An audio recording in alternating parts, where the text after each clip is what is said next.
নমস্কার বন্ধুরা, সুমাস কিচেনে তোমাদের সবাইকে স্বাগত। আশা করি বন্ধুরা তোমরা প্রত্যেকেই ভালো আছো এবং সুস্থ আছো। আজকে আমি তোমাদের সাথে রেসিপি শেয়ার করব কই মাছের কালিয়া। এবার দেখো কি করে করলাম, তাহলে তোমরা দেখতে থাকো। এবার দেখো কই মাছগুলোকে আমি ধুয়ে নুন হলুদ মেখে নিয়েছি।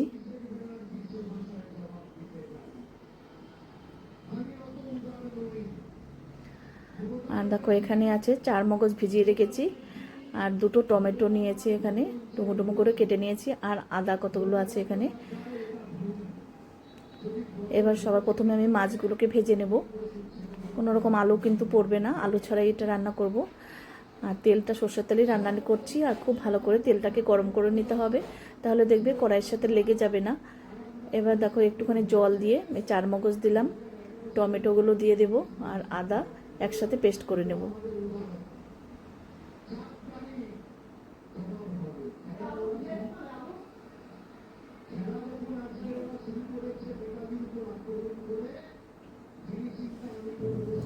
এবার অপর পাশটা উল্টে দিলাম।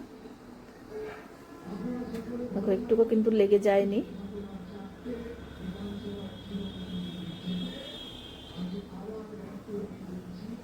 দেখো ভাজা হয়ে গেছে। গ্যাসের ফ্লেমটা একটু মিডিয়ামে রাখতে হবে, নাহলে কিন্তু ডিমগুলো কাঁচা থাকবে, ভেতরে কিন্তু খুব ডিম হয়ে গেছে মাছের। এবার দেখো তুলে নিলাম। এবার বাকি মাছগুলো ভেজে নেব। এবার দেখো সব মাছ ভাজা হয়ে গেছে। এবার দিলাম 2টো শুকনো লঙ্কা ফোড়ন আর হাফ চামচ জিরে।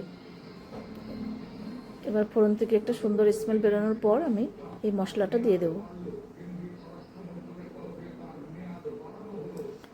দেখো এবার মশলাটা দিয়ে দিলাম।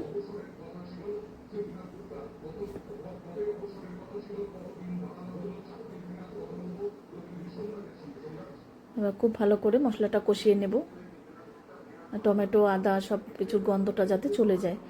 এবার দেখো নুন হলুদ কাশ্মীরি লঙ্কার গুঁড়ো আর লঙ্কা বাটা দিলাম।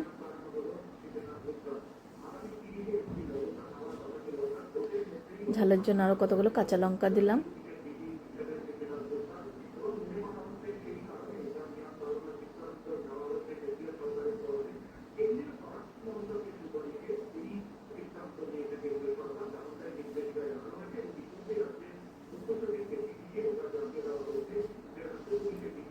আর ভাজা জিরের গুঁড়ো দিলাম 1 চামচ।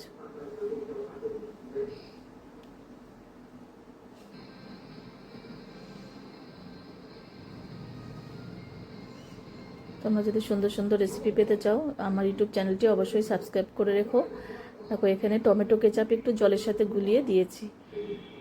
তোমরা যদি ফেসবুক থেকে দেখো পেজটিকে ফলো করো, তাহলে আমি যখনই যা নিত্য নতুন ভিডিও আপলোড করব নোটিফিকেশন তোমাদের কাছে সঙ্গে সঙ্গেই পৌঁছে যাবে। দেখো কষানো কিন্তু হয়ে গেছে। এবার ঝোলের জন্য জল দিয়ে দিলাম।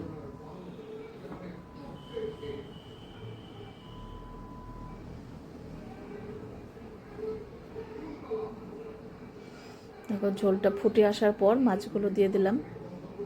এবার 3-4 মিনিট কিন্তু একটু ফুটিয়ে নেব। কই মাছ কিন্তু একটু খুব শক্ত টাইপের, ভালো করে একদম ফুটালে পরে দেখবে মাছগুলো একদম সেদ্ধ হয়ে ভেতরে নুন হলুদ সব কিছু ঢুকে যাবে। দেখো উপর দিয়ে তেল ছাড়তে শুরু করেছে। দেখো এবার কিন্তু একদম পারফেক্ট হয়ে গেছে। এবার নামিয়ে নেব।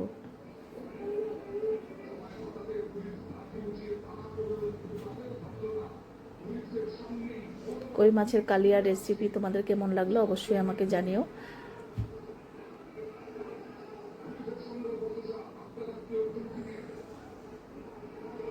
এবার একটুখানি গরম মশলা গুঁড়ো দিয়ে দিলাম।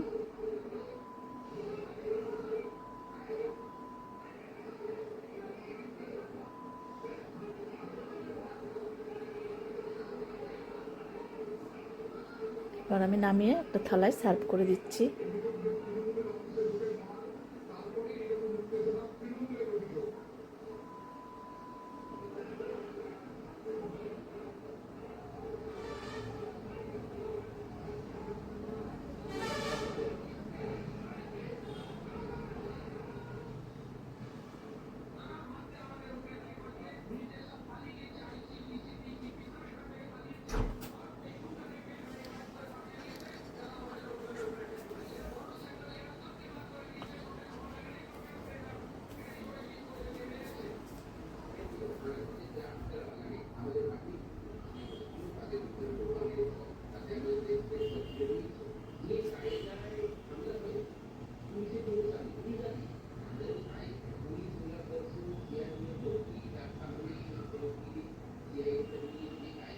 আজকে তাহলে আমি এখানেই রাখছি। এরপরের দিন আবার নতুন কোনো রেসিপি নিয়ে তোমাদের সামনে হাজির হয়ে যাব।